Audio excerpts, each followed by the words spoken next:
Hello, me again. Clumsy Mr. Nice Guy. So, to explain a little bit more about the environment during the winter, okay? And we only had the sleeping bags that we slept in.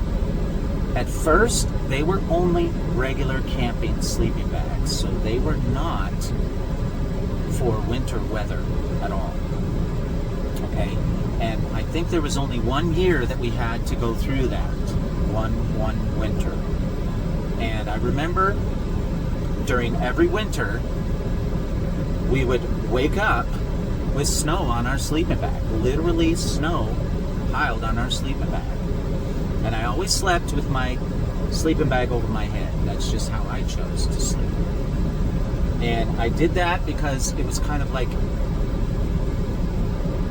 giving me the illusion and a coping mechanism for me to feel a little bit safer in that environment. Okay, but so the winter, now I kind of did some research and looked it up during those times in that part of the mountains, that part of the forest in Montana. And what it said was, during the worst part of the winter, we had to sleep this way for, like I said, I'm pretty sure about 3 years. So during the worst part of the winter, they said, in the research that I did, it was about 50 to 70 below zero. Not degrees, but below zero. Now, I mean, you can decide how, for yourself, you can decide how my brother and I survived through that in our circumstances, sleeping on the ground. Okay? So, in this experience, I learned how to be tough. Okay? I really learned how to be tough. And my stepdad was a very masculine man. Even though he was extremely overweight, he was very masculine. Okay? More masculine than other guys, but not physically aggressive and not mean. Okay? But he taught us the basics of that lifestyle. And even more than the basics. And I remember also, he was very keen on teaching us to be kind to animals. If we didn't need to kill them for food, to be kind to animals.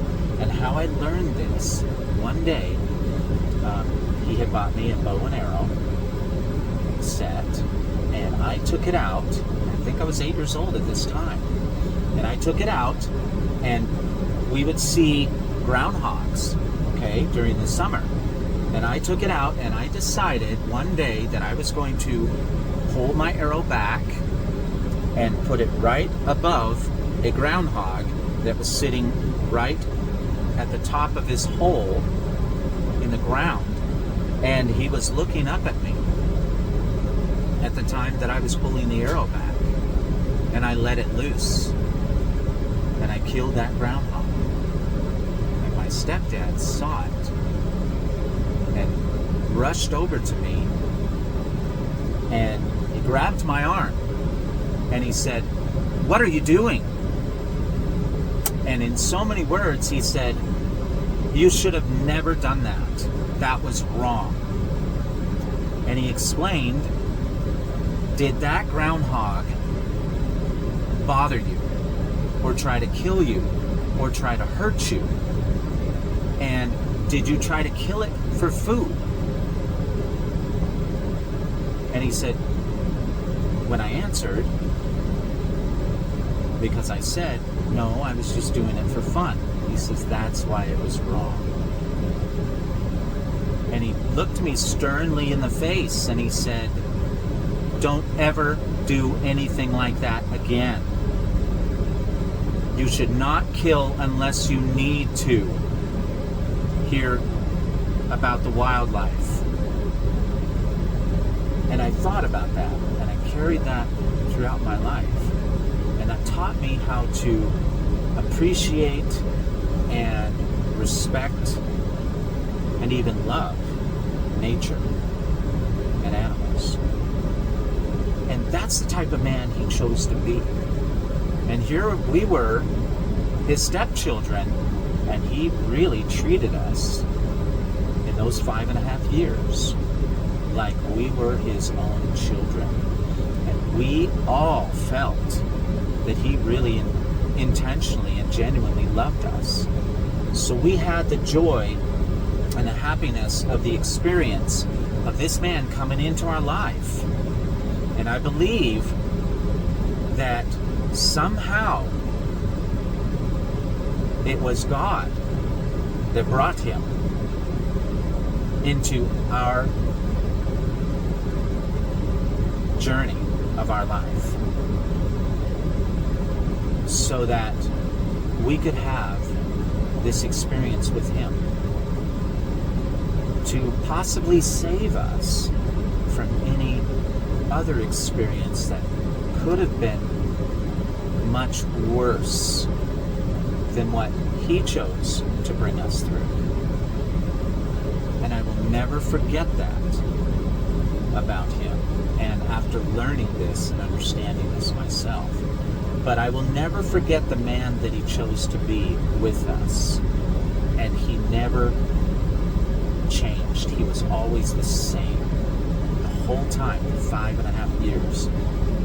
And always increasingly showed us love. From the beginning to the very end, he always increasingly showed us love and showed us appreciation and even showed us respect as his stepchildren.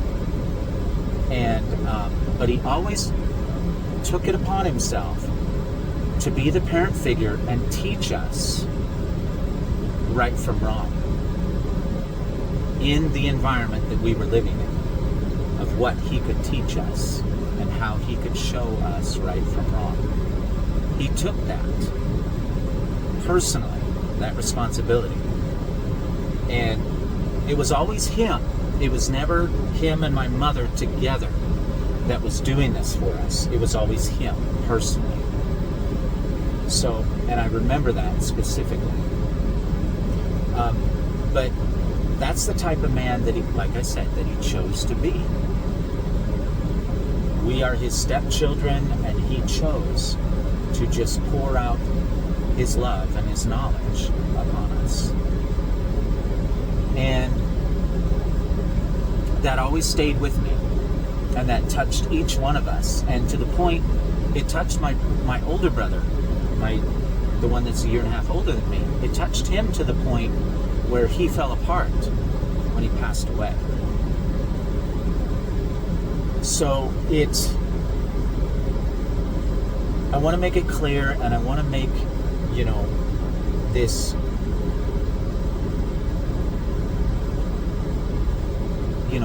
be aware to the people that I'm talking to in this video that